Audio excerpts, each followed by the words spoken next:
Okay, I think we've got a bit of stability, so I will get started. Welcome, everybody, to Remedy4ALL's first kind of launch public webinar. And this is a webinar that's going to tell us all about the Remedy4ALL Digital Academy and some of the training we're trying to do as a project here at the consortium. So my name is Rick. I'm CEO of Beacon for Rare Diseases, which is one of the partners at Remedy4ALL, and also involved in leading a couple of work packages, in particular the one on training, which is what we're here to talk about today.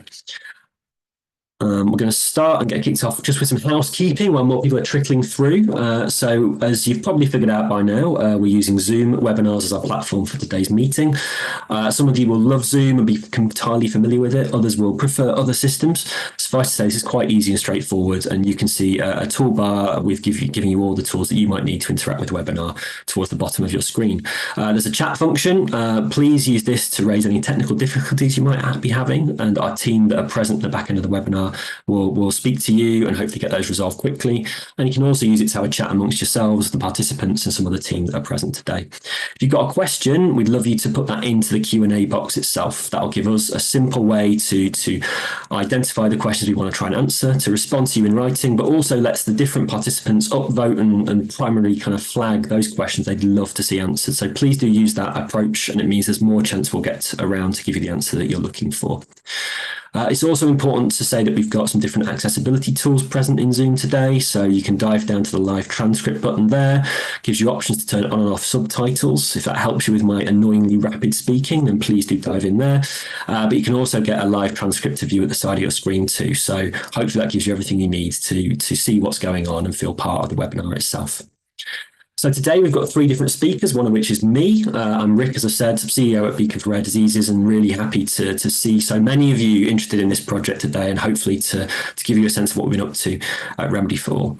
Really happy to be joined by my colleague Gabriel Ortega, who's Projects Officer at Beacon. And Gabriel has been integral in actually the process of getting this project over the line in the last few months, and he's going to tell you a lot about the work he's been driving forward to get the Digital Academy itself up, running and functional. And I'm really happy to have Alicia Cantón with us as well. So Alicia is Scientific Programs Manager at EARTRIS. EARTRIS are the coordinating partner within the Remedy4ALL consortium, and Alicia has been really involved in everything to do with how we're driving forward repurposing projects within Remedy4ALL. So she's going to give us a nice introduction to the project itself. So thank you guys for joining us.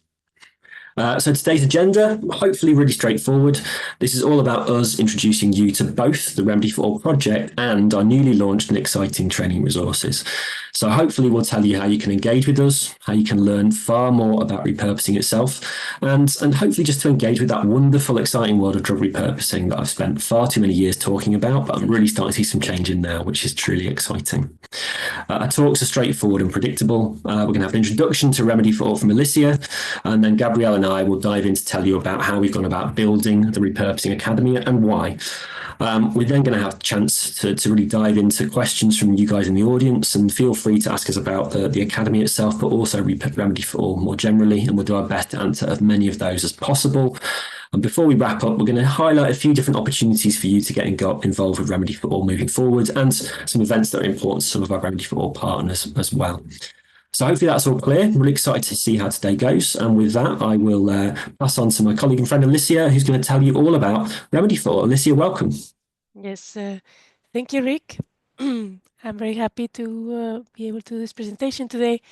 Very excited about the Remedy4ALL Academy, so I'm going to share my screen.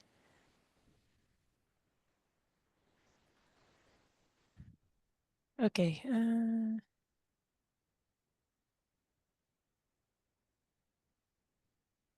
Can you see my screen? We are there. Perfect. Thank you so much, Alicia. Perfect. Okay, just moving something to the side for myself. Okay, so yeah,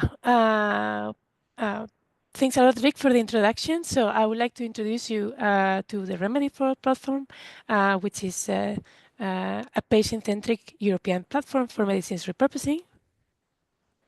So maybe first to state what is the problem right now surrounding drug repurposing. So as you all know, drug repurposing has the potential to be faster, cheaper and safer than de novo drug development.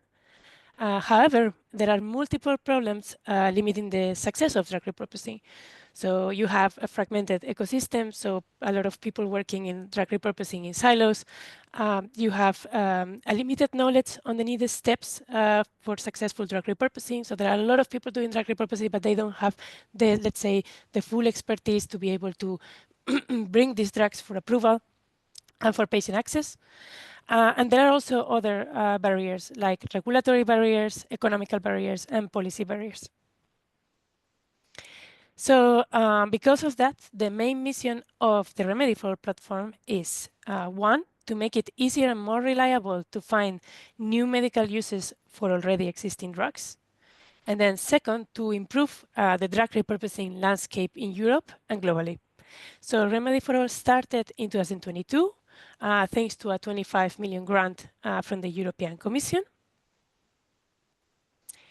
And now a little bit about how REMEDi4ALL is designed. So I'm not going to tell you everything that's on this slide, but I would just like to remark that REMEDi4ALL is designed as a patient-centric platform that covers the entire value chain and supports high-impact repurposing projects at any stage of development, from inception, so from basic research and preclinical development, going through clinical trials, regulatory approvals, until marketing and reimbursement.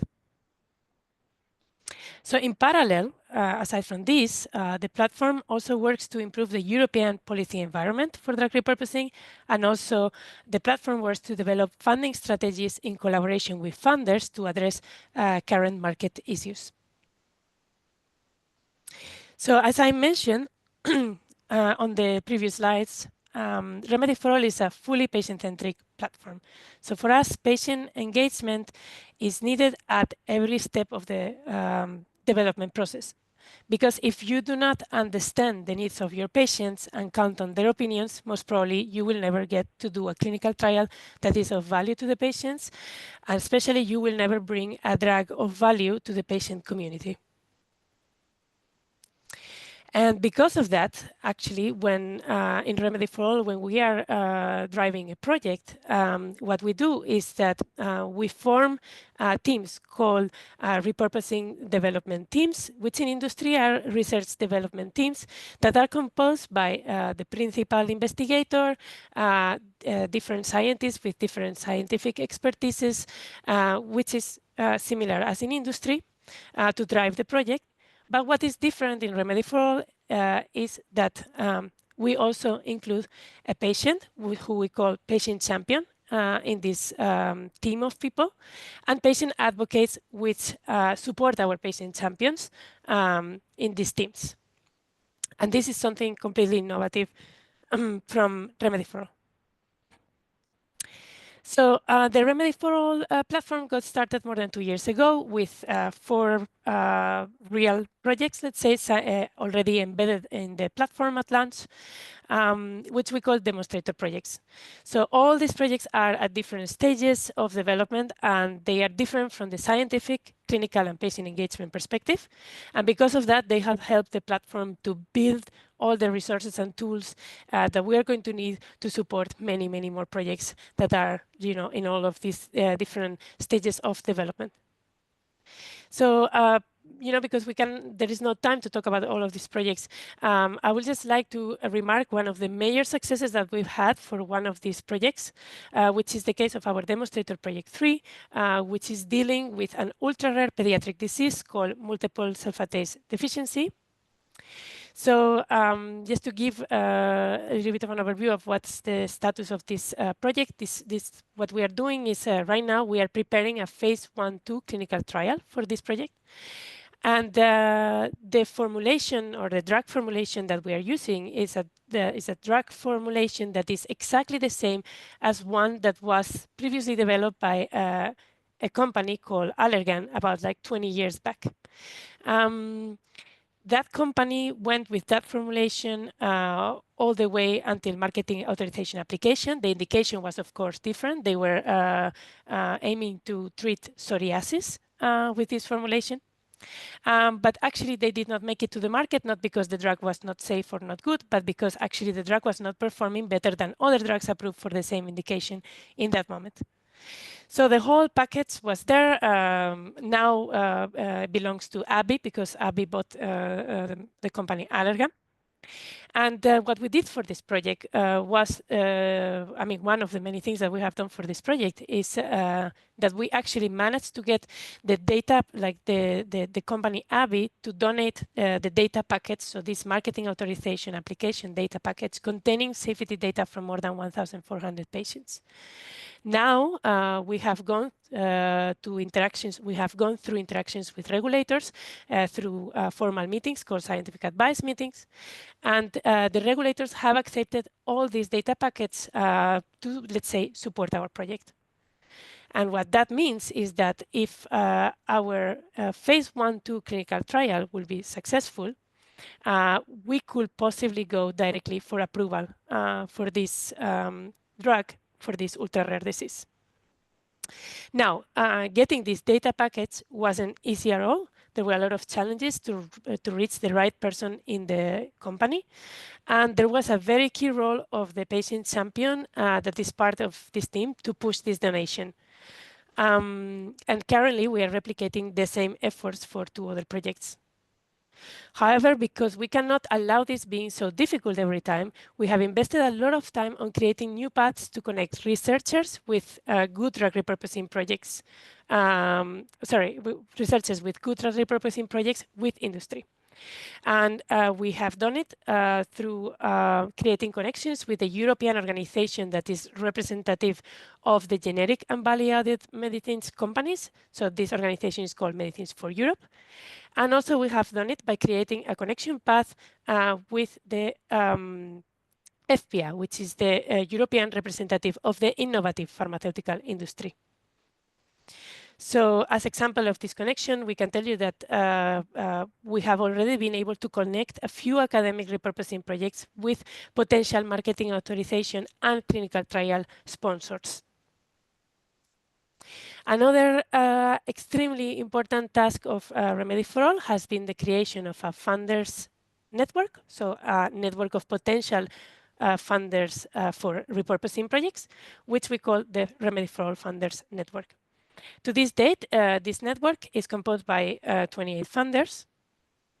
And now that we have this network up and running, what we are now working to construct is what we call the REMEDi4ALL marketplace. And what is that? So as the picture, the AI picture shows, the marketplace is a place where applicant investigators with promising repurposing projects, which have been selected through intensive interactions with REMEDi4ALL, can pitch their ideas to funders and then hopefully receive the financial support that they need to bring their projects from preclinical or clinical stage to marketing authorization, all while receiving our guidance along the way. So we are very excited about this marketplace because we are now kind of like finalizing the details to set it up. And our first marketplace meeting will take place on the first quarter of this year. And perhaps the last mechanism that I would like to introduce you before then Rick and Gabriel talk to you about the REMEDi4ALL Academy is the REMEDi4ALL Concierge, which is a mechanism that we initially created to connect with the repurposing community. So, okay, what is the REMEDi4ALL Concierge? The REMEDi4ALL Concierge is a portal on the REMEDi4ALL website through which people may contact us to learn about REMEDi4ALL and to learn about what kind of supports the platform can provide to repurposing projects. So as I said, the initial idea for us with opening the concierge was to actually learn about the needs of the repurposing community. So ever since we created it, some of us have been meeting every Tuesday for a couple of hours to meet with different people for, introductory calls of half an hour, listening to their needs, and already starting to support some projects to different levels of extent. So far, we've had more than 120 requests, meaning that we have had more than 120 introductory calls. And we have actually had calls with many different types of stakeholders. We have spoken to patients, we have spoken to patient groups, academic researchers, funders, students, healthcare providers, life sciences industry, service providers, and other research infrastructures. So actually, like unexpectedly, the success of the concierge portal has been such that it has become, for now, our main path for triaging and supporting additional projects with our existing resources. So there is no time today to talk in detail about, some of the projects, the concierge projects that we are supporting, but I just wanted to show you what we call the REMEDi4ALL pipeline, which is an overview of the current pipeline that we have. So that means like this is not the full list of all the projects that we have supported until now, but it's a selection of the projects that we have that have been on our front burner during the last months. So as you can see on the top, we have our demonstrator projects that we support constantly. And on the bottom, we have like a list of concierge projects that we have been supporting during the last months.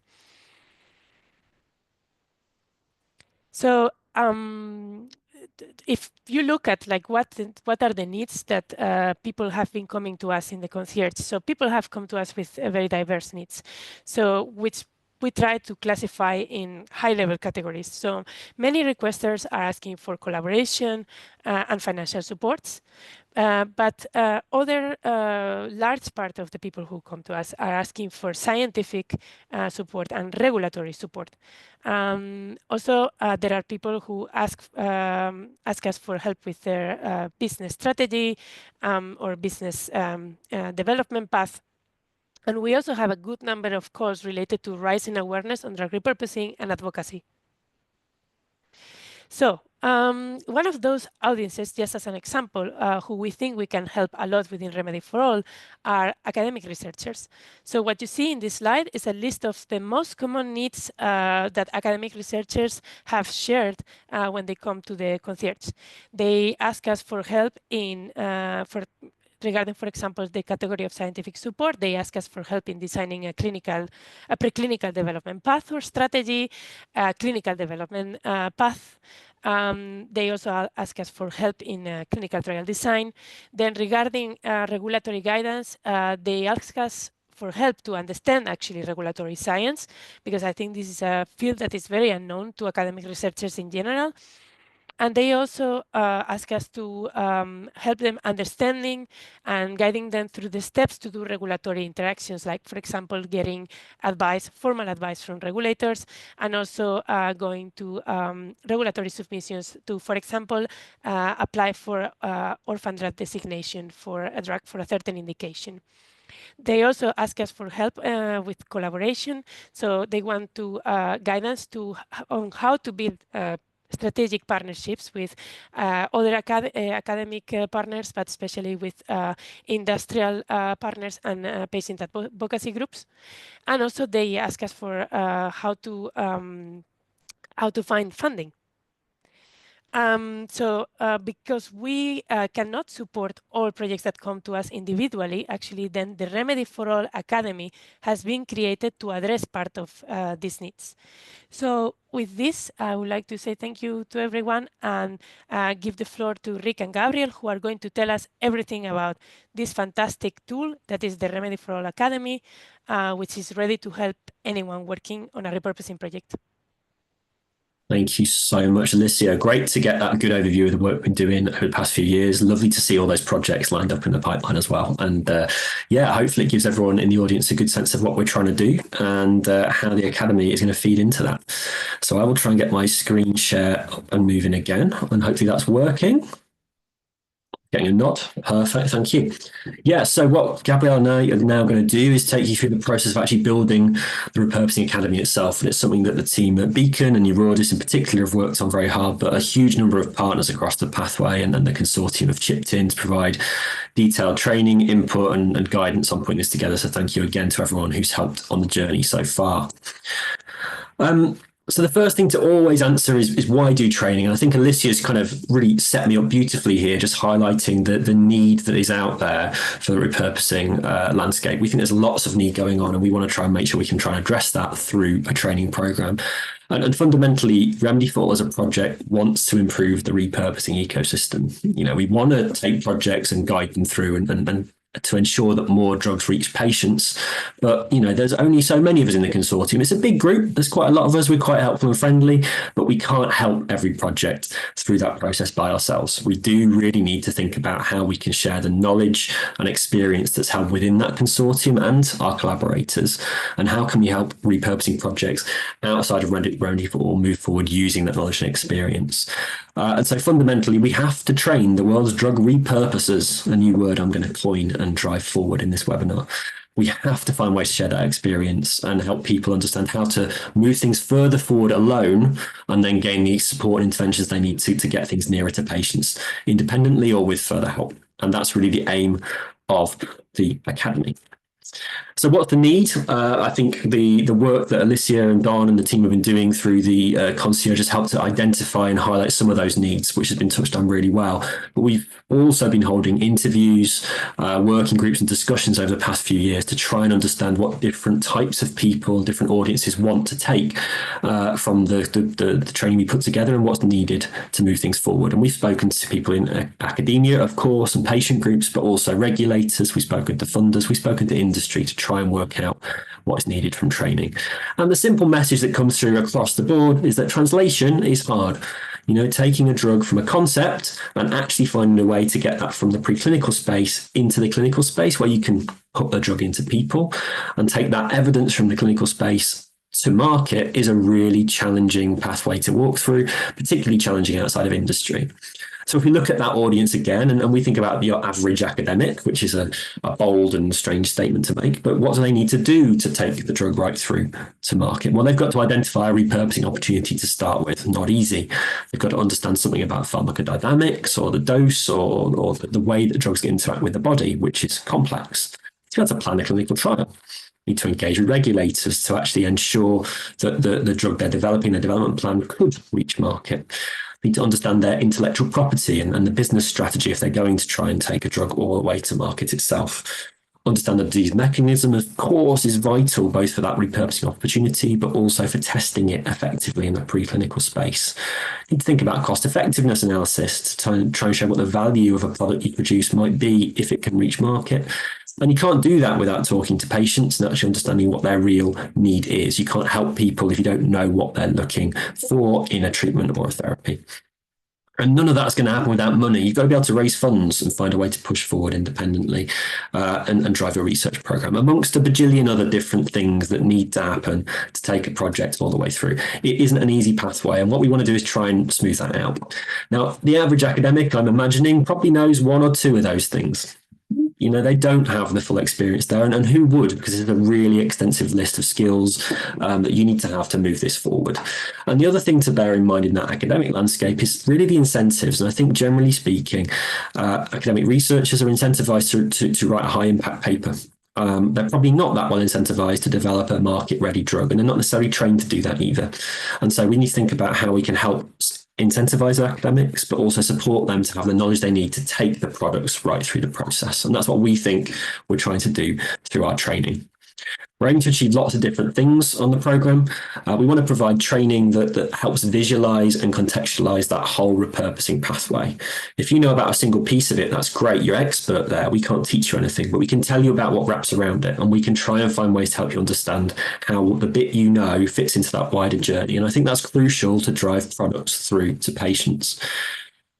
We want to target lots of different stakeholders. We recognise there isn't one audience that is key to this, but we particularly think with the Digital Academy itself, that focusing on academics and patient groups is going to be important, because they're going to be the people that are going to drive forward those projects at the early stages and maybe engage in how to work with this and be really keen and receptive to support and guidance. But we're going to have training out there that supports funders and regulators and industry alongside this too.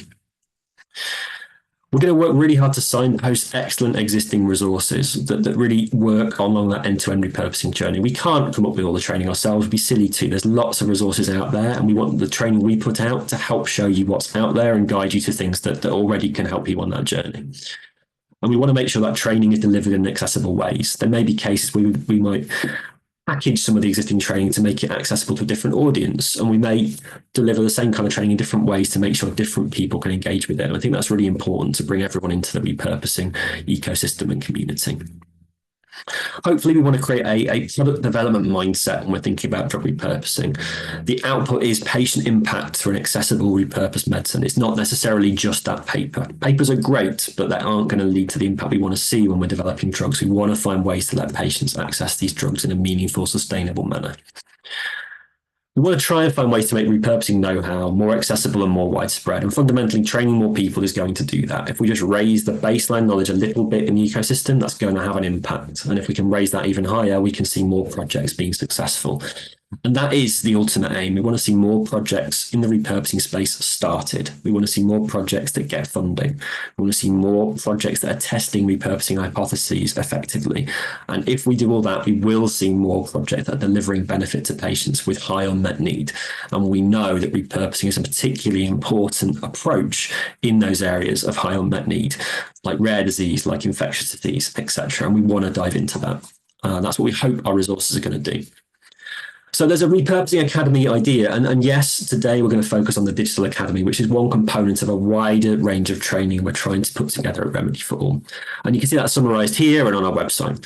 The Digital Academy is going to be the online home for the training that we're going to host through the consortium. And it's going to have pretty much everything you need on demand, virtual, that you can access at the time you need it to understand what you're trying to do in the repurposing space.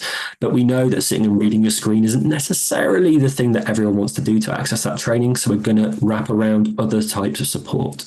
We're working right now to develop our first live in-person training, and these will be boot camps that are targeting very specific audiences and getting them together in a room for a day or two to dive into specific topics in the repurposing journey. And you'll hear more about one of those that's upcoming at the end of this presentation. We're also working to deliver more webinars like this one, but diving into specific repurposing topics. And those again will be live, but we'll have them available on demand to make sure we can hopefully spread the knowledge that we have about repurposing as widely as possible. And we've already delivered our first hackathon event, which was targeting at early career researchers to get them together on a residential trip for 5 days of intensive repurposing games, studies, ideas, research to try and push a project forward. And we'll be hosting another one of those toward the end of this year.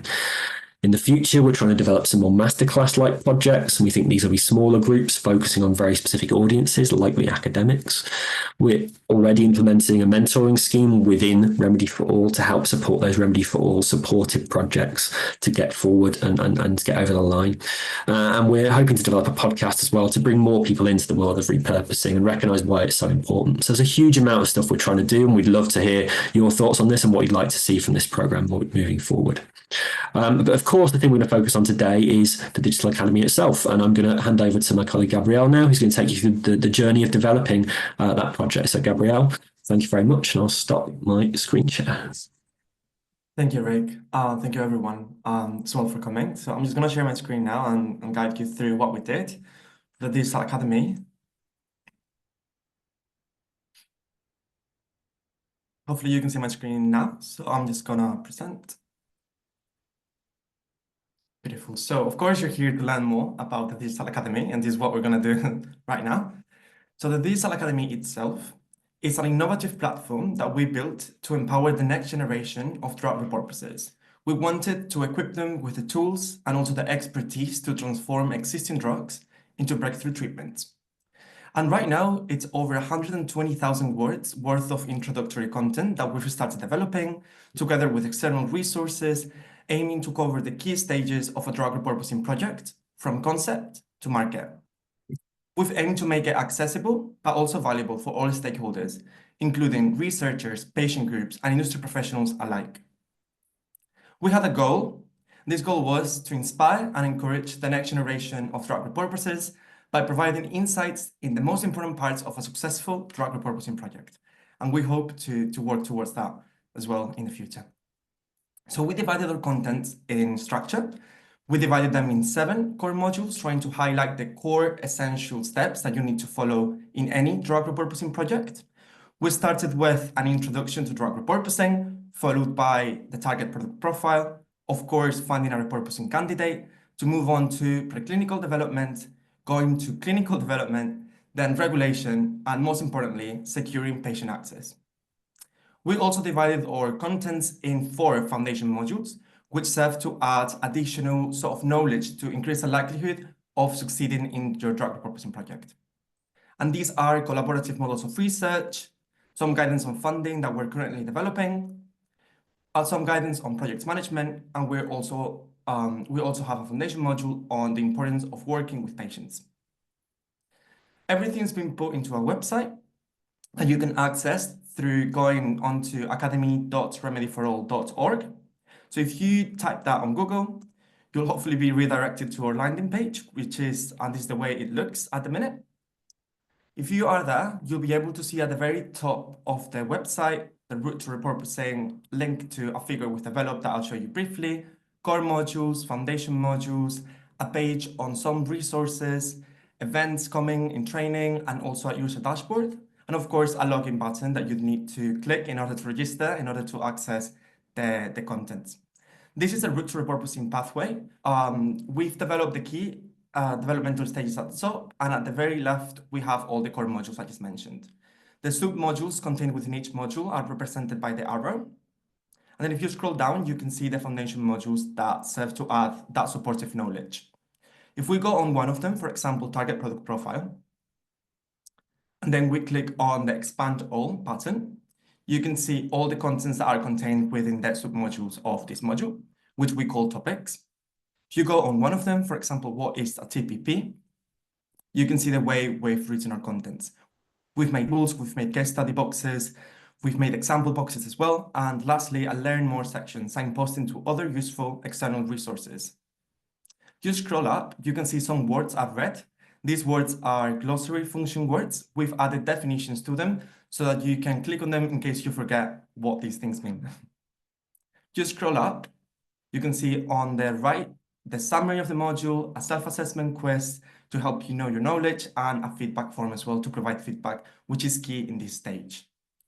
We've also built a user dashboard where you can know your employment sector and everything you've put on the form when you registered, but also you can keep track on your progress and see what you've done in each specific module, modules that are yet to be explored, and your progress overall. So I hope that was clear. And the way we did all this was in key 5 steps. The first thing we did was to have expert teams lay the foundation and outline of the content. We aim to ensure depth, comprehensiveness, but also accuracy. Then we designed the route to repurposing figure, which we designed and built. And then Beacon and Eurodis meticulously researched and developed the introductory content for the module topics. We always consulted specialists when we needed. And then each module underwent a rigorous external review by experts within the REMEDi4ALL consortium.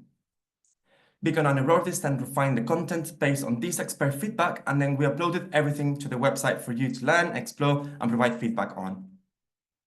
And we made this figure that I just showed you that's quite innovative, in my humble opinion, and we had some reasons for developing it that way. We wanted to avoid linearity because drug repurposing doesn't always follow a linear path, and all the steps are really interlinked. We wanted to highlight flexibility and interaction because stakeholders can learn and interact with the specific steps as topics as needed. That would make our content a bit more interactive and accessible. We also, again, want to make it accessible so every stakeholder can find the information they need in a visual, interactive manner and learn about specific topics as they wish. And of course, emphasizing on collaboration because drug repurposing can be repetitive and steps are highly interlinked. They also require collaboration for success, which is also emphasized by the figures structure. And lastly, something I introduced before, we've divided our content in core and foundation modules to help differentiate between essential steps, which we call core, and additional supportive knowledge, which we call foundation. So what we achieved? Well, we tried to achieve this unique patient-focused drug repurposing platform that's both comprehensive and accessible to all. We've obviously built connections and learned from multiple partners in the project, which is key in drug repurposing. And we've created an open resource for everyone to build together moving forward. So what we're working on now is collecting broad feedback. We're aware the resource is not perfect, there'll be bugs, there will be mistakes, so we want you to provide feedback on the forms that we have on the modules and to show interesting focus groups that we're trying to coordinate with multiple stakeholders to make our resource better. We're developing an outstanding module on funding. And if you have anything else that you'd like to tell us or any suggestions that you'd have, please again go on the feedback forums or feel free to contact us on training@remedy4all.org. And again, just as a reminder, you can obviously access the Academy through academy.remedy4all.org. And I think that's everything on my side. So I'm just going to hand over to Rick quickly. I hope that was clear, everyone. Thanks a lot, Gabriel. Fantastic to see how that all came together. And we put a lot of work into this. So hopefully you guys will share some of your thoughts and feedback to help us get exactly where we want to be in the next couple of years. I just want to dive in again on this route to repurposing figure that Gabriel's touched on. This was quite a big deal for us to develop, and I think it's a key tool in how you can access the resources themselves. And I want to spend a bit longer to look at it. It was really important to us to find a way to visually represent all of the different things you have to do when repurposing. And it's not a straightforward process. And I often find when people are talking about drug development, there's a strong desire to build this linear process where you come up with the idea, then you do the preclinical work, then you do the clinical work, then you might worry about doing some regulation, then you might try and get patient access. And I think there's a danger here that it suggests that these things happen in isolation and sequential order, and that itself can lead to slowing the project down hugely. And we didn't want our tool to reflect that. We wanted to show that there was complexity in the process and things need to overlap. And that's why this figure lays out in the way it does. We've worked hard to try and make sure there's a clear sense of time through this figure. You can see how things are moving forward through the different stages of the process. But hopefully there's no pretense that it's a linear process. You can see different things in different stages happening in synchrony. And this is a crucial thing to us to flag how you should be approaching your project delivery. And it's really tied to the kind of ethos we have at Remedy4ALL about planning projects and thinking about what needs to happen at the right time to give you the most efficient pathway to deliver that access for patients. So it's really crucial to us, and hopefully it comes across in what we've tried to do. Another thing to really focus on is this figure allows you to zoom in and dive right into the bits you want. You can see everything in its context and its place. And if you just care about trial design, you can find it, you can zoom in on it, and you can see what different topics we have on trial design to help you think about your process. But you have to see it in this figure in its context, and seeing its context is key again to understand what should have already happened, what steps might you have missed out, what's coming next, and how do you think about building that true repurposing development plan rather than just doing the thing you know about or the thing you're doing right now. And crucially, something we heard again and again in our discussions is, as someone trying to think about a repurposing project, you just don't know what you don't know. And we really hope that by presenting it in this way, it helps you to recognize the things that you didn't know, learn about them and avoid making mistakes and missing things that are crucial to your development. And finally, we've tried to recognize this is a training tool, and there's going to be different ways you want to engage with it. Some people love to work through something in a clear, linear order in a structured course. And I think you can do this with this program. We've tried to lay things out logically. We've numbered our modules so you can work through it from end to end and take the tests and give yourself ticks when you need it. And that's really important and allows you to engage with this in that manner. But equally, you can just explore the one area that you're currently struggling with and dive in and find it quickly and easily in its place. And we think that's really important to make this an accessible tool for all kinds of different learners.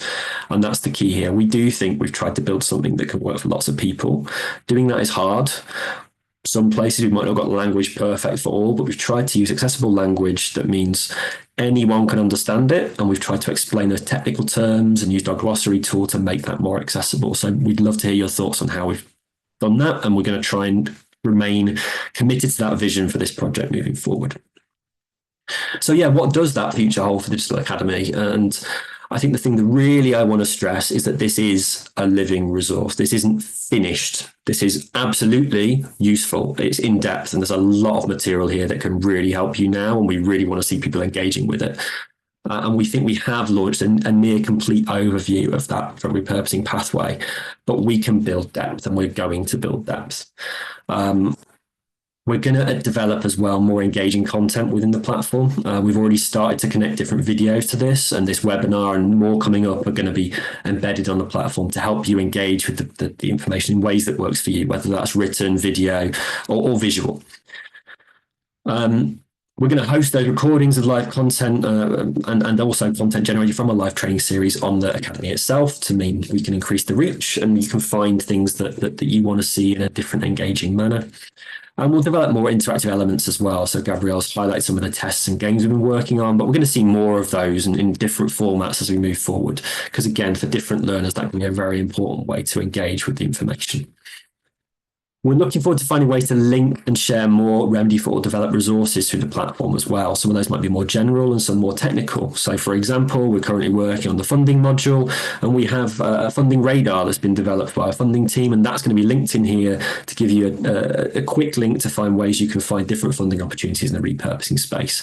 And we think there's lots more opportunities there as the project proceeds to find ways to highlight REMEDi4ALL researchers to help the ecosystem. And we'll try and commit to develop the training to suit the needs of the community. And we want to keep it relevant to all repurposing stakeholders. That's crucial to us. So please do let us know what your thoughts are. We think there's lots of opportunities to collaborate and grow this platform as well, which I find really exciting. And we're already thinking about those within the consortium. Clearly, there are REMEDi4ALL partners that have their own training programs in some form, whether that's Beacon with our own resources hub for patient organisations, the Audis Open Academy, or some of the work that the Archists do and their Team X program, or thinking about translational research. These tools are hopefully linked, these tools are flagged, and these tools are going to work in synchrony with this platform to make sure we feed the right people to the right training. We've got other repurposing training and guidance out there, which we know about. We've been signposting at REMEDi4ALL for the last year and a bit, and we are signposting in this resource. And we'd love to work more closely with them to build and layer on and work together to enhance the repurposing knowledge. So the LifeArc Toolkit, the UCL Translation Innovation Networks, the Every Cure Roadmap, the ERDUT guides that they produce, the Orphan Drug Guidebook, for example, all things we're flagging here and think we can work with and continue to work with as we develop this platform. We're also trying to find ways to continue to collaborate with other European consortia, particularly those that are repurposing focus, like our sister project, Repo4EU. We've been working a lot already with the Sympathic training team to think about how we develop our training together and to complement one another, which I think is crucial. And finally, we're thinking about global collaborators too. Lots of different ideas here. One that we've already started to talk to a little bit is the Chan Zuckerberg Initiative, and we're thinking about how they might be able to review some of this work for us, but also flag it to their Rare as One patient organizations in the US that they funded, because this is a group that's really trying to drive research forward, and we'd love to get some of their thoughts and feedback on this project moving ahead. So I think a huge amount of opportunity with this platform, and hopefully some of you in the audience today could add your logos and names to this list. So I'm going to summarize, I suppose, the whole webinar just by touching on what I think REMEDi4ALL's repurposing philosophy is. And I think that's something that runs throughout the training we've tried to put together, and hopefully will be reflected by what we've presented, but also the way that you engage with the work moving forward and the training moving forward. As far as we're concerned, the aim of any repurposing project is to deliver benefit to patients. And to make that happen, you need to have, as early as possible, a route to patient access. Otherwise, you're not going to get there. And we really have tried to emphasize that throughout this training, and we'll continue to do that as we move forward. We want to have people leading these projects focusing on their goal, which should be patient impact. And we believe there are certain tools that really help to do that. So we're advocating for a target product profile as a document to help you understand what your target is, repurposing development plans to help you find the next step on your project to move it towards that access, and to use this critical path approach where you find the next experiment that you have to do to prove it can work. And if we can do that, we can hopefully drive success in a more efficient route to patients. Of course, if you're trying to help patients or trying to target a certain condition, we believe you should talk to those people and understand what their personal needs are. And that engagement with patients is fundamental to how we're doing repurposing, and highlighted by the presence of that full module dedicated to patient engagement in repurposing in this project. And I think copious amounts of referencing of patient engagement throughout the whole course. Fundamentally, we know collaboration is absolutely key to repurposing.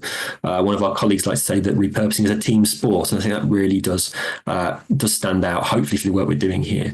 You need to get support from people with the skill sets that cut across that repurposing journey, and no one person can know it all and shouldn't feel they should.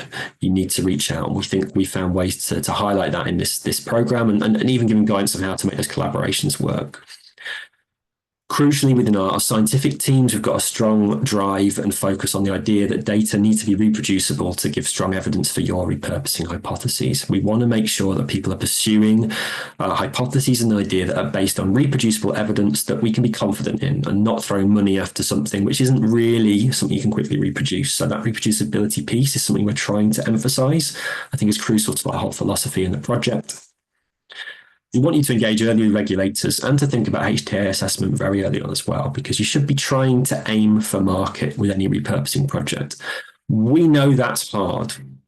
We absolutely know there's lots of reasons why you might struggle to get to market, but if you aim for the highest place when you set out, you're going to get that higher bar of evidence and more likely find a way to get patient impact, whether via market or not. So aiming for that at the start is never going to put you in bad stead, and we think that's a crucial approach and philosophy for projects moving forward. And fundamentally, and something again that our foundation module stresses, that we think successful projects need the softer skills as well as the scientific skills. To drive one of these projects forward, you need to understand how to manage a project well. You've got to be able to collaborate and make those collaborations work. And you've got to find funding. And we want to help you do that. But fundamentally, you need to know how to tick the boxes for funders to push this forward too. So that's kind of my summary. And I suppose the last thing for me to say is we really want you guys out there listening today to register and share your thoughts. This isn't going to be a static platform. There's a lot more to come. It's going to evolve over the life of REMEDi4ALL, and we intend to make REMEDi4ALL last as long as we can, way beyond the life of the grant if at all possible. And that's going to be a big focus for us in the team. And therefore, we want it to grow in response to your need. But if we don't know what you need, we can't do that. So we do need your feedback. So please register at the URL, which you've seen throughout this webinar. Go there now. We will see, hopefully, over the next few days, as registrations ticking up for all of you lovely people listening to us right now. And explore that platform. And we'd really like you to share some detailed feedback. Using this QR code, we've got a nice survey that allows you to tell us a bit about how you find the platform as a whole, or maybe dive into one or two of the specific topics to give us some insights on what we've done. That will let us make the Academy work for you. So please do this. And we know that's a big ask. So we're going to put a little incentive on it. We're going to do a little bit of bribery, and that's okay. All respondents that actually respond to this survey with meaningful data, not just writing Jeff in every box, everyone who does that will be entered into a prize draw and have the chance to win one €50 Amazon voucher. So please do this. Share your thoughts with us. Respond to that and let us know before Rare Disease Day, the 28th of February this year, what you think in order to have the chance to win a nice little bonus from Amazon where you can buy anything you want, which is always a nice thing. So with that, thank you for your listening, and we're really happy to dive into the Q&A and take any questions that you might have. So I think I will stop screen sharing, and then we can just see what's in the Q&A session. Thank you. Oh, there's numbers. Eve. Yes, thanks, Rick. A lot of the questions are about kind of the exciting work that Alicia has highlighted, so I'm letting her type away there.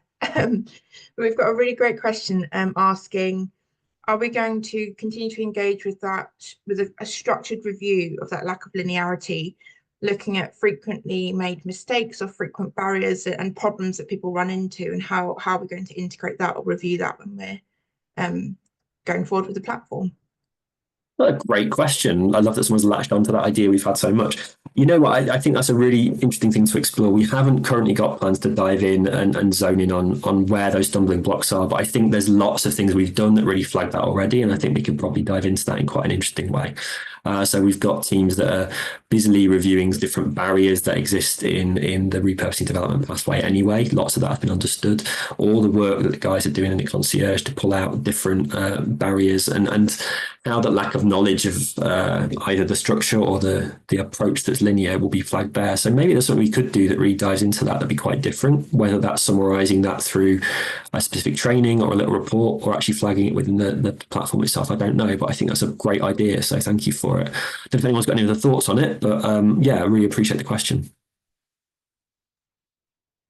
Okay, good. Yeah, and I think, you know, as the landscape changes, hopefully through initiatives like REMEDi4ALL, we're going to answer more and more of those barriers and be able to break them down in a more helpful way. So yeah, excited to see what's coming in the future. Another question just really asking, you know, highlighting that knowledge is power, and you know, it's great to have all this knowledge in one place, but how do you envisage that this knowledge and this platform can help support particularly patient groups and academics engage with, you know, the overall goal of getting repurposed meds to patients? Yeah, this is a great question. There's lots of things we're doing to try and flag that importance of collaboration, but when you were framing the question, I think knowledge is power, yes, but actually a key barrier, I think, in lots of cases to those kind of collaborative interactions is a lack of confidence and an uncertainty and a fear of doing the wrong thing. So yeah, knowledge is power, but hopefully in this case, some of the module we've put together on patient engagement can help both academics or industry understand where there are places where patient input can actually drive things forward and how to go about doing that first basic approach to move it ahead. and to give patient groups, conversely, more confidence about where they can themselves deliver impact into these projects and have more confidence about how they can contribute to it. And I think that initial increase in knowledge and increase in confidence has that chance to allow those initial interactions to go more smoothly and then lead to more fruitful collaboration. So I think that's one area that's really important. Obviously, Alicia really nicely highlighted that patient champion model we're going to be piloting and championing, I think, moving forward in the repurposing space through REMEDi4ALL. And this isn't the only training we're targeting to patient groups too, and focusing on this. We're running a patient representative boot camp, which has already been signed up and registered for in Barcelona later this year, where we're helping those organizations interested in influencing the repurposing pathway actually gain some more skills, knowledge, and an understanding of how they can influence the pathway, which I think should be a really exciting time. And I'd expect from there to be rolling out very different types of training that can focus on that patient engagement piece. Is something I know that lots of our partners are really keen to do moving forward. So I don't know if that answered the question totally fully, but I think there's lots of different ways we can help drive that forward and influence that landscape. Obviously, anything you want to add, anyone else, feel free. Okay, there you go.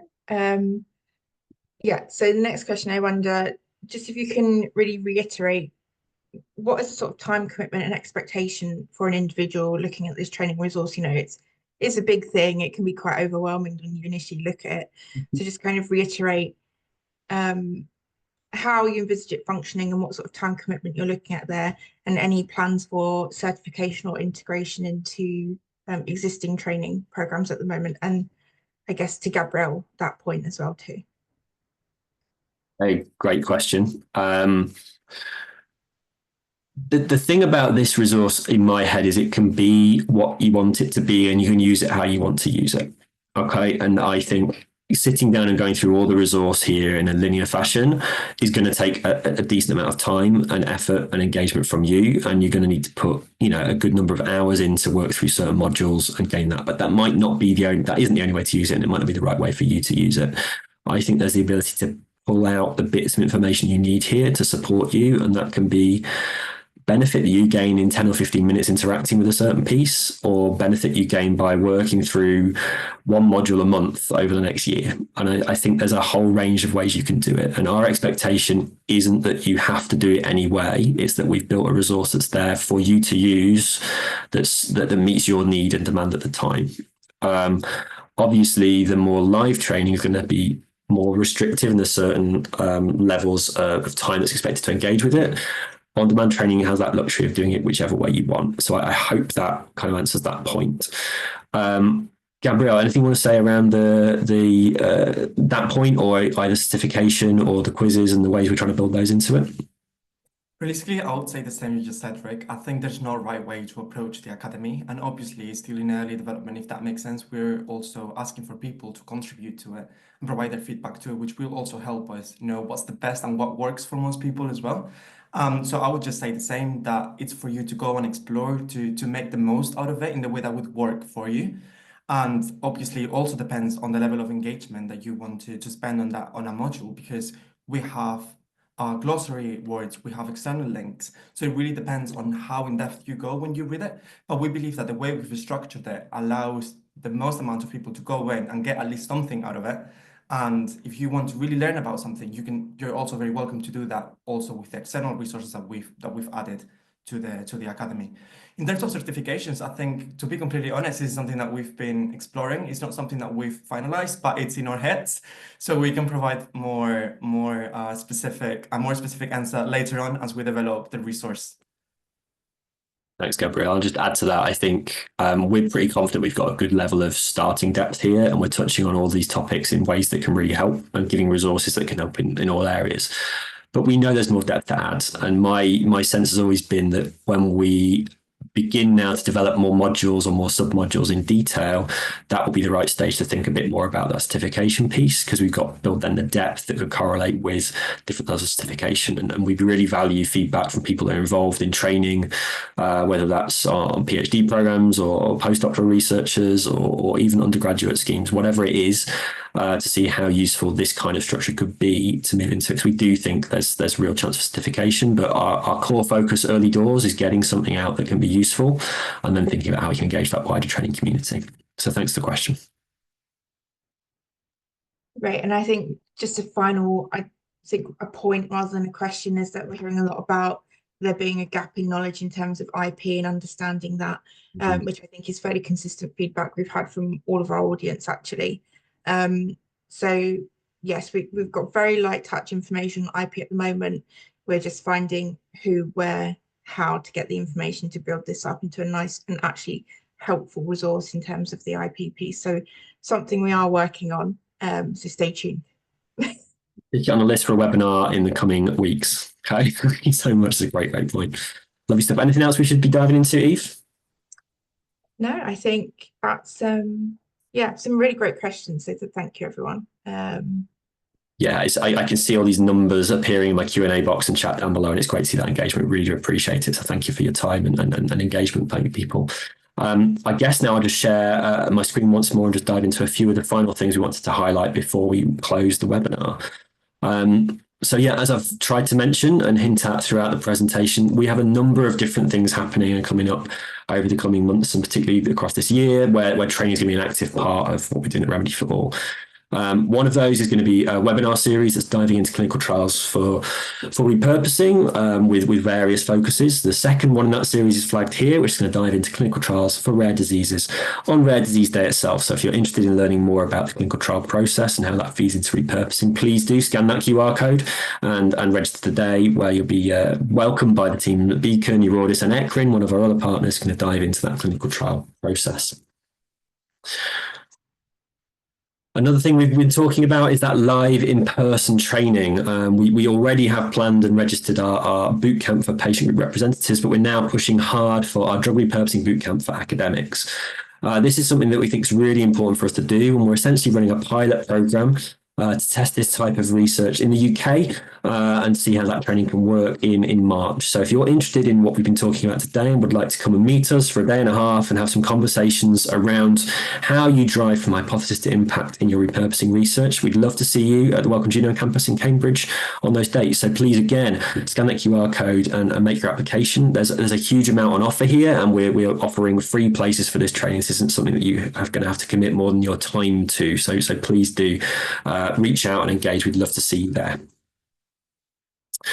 And finally, from Remedy4ALL specifically, we've been working a lot, and I mean a lot, over the past few months to try and develop a really exciting second edition of our International Drug Repurposing Conference. This was held initially in Barcelona last year, and it was a really fantastic, collaborative, and quite inspiring event. We really had a great time. So we're looking to that again this year in Amsterdam on the 7th and 8th of May. We're going to have talks there diving into the role of AI. We're going to look at different ways to design innovative clinical trials in repurposing. We're thinking about how you drive drugs to actual get patient access, amongst a million other things. And it's going to be a really, really good couple of days. So please do scan this code, have a little look and think about registration. Crucially for this audience as well, it's a very beautiful city and a very beautiful venue, but we also still have lightning talk opportunities and poster opportunities available. So if you'd like to have a chance to actually share your story and your work as part of that program, please sign up, express your interest and have that chance to demonstrate the work you're doing. And we would take talks, posters from a whole diverse range of speakers. This isn't just an academic conference, it's a repurposing community conference. We want to see talks and posters from all angles. So yeah, please do check that out. Briefly from us as Beacon, if we know there's a lot of patient groups that are part of this. If you haven't heard about Beacon as an organisation, if you're looking for support for anything you're trying to do as an organisation, we'd love to find ways to help you. So please do check us out on our website at remedebeacon.org. And if there's other training we're doing peripheral to repurposing to support your work, you're very welcome at any of those events that we run.